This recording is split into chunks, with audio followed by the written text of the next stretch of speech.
Hey guys, in this video, I will show you how you can merge Fortnite accounts.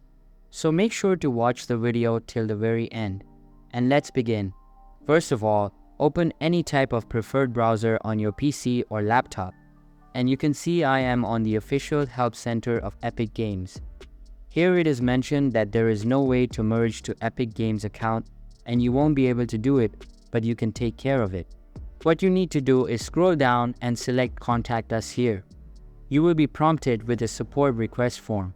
If you have your Epic Games account logged in, your name and email will be auto-filled from the start, so make sure to do that. Once you have logged in, enter the following credentials about your account, like if you want to merge your Switch and PC account, simply select the platforms like so, choose Fortnite and then Other. In the description box, enter the following paragraph and instead of insert platform here, type in the platform you selected. Like in my case, I will type in Switch.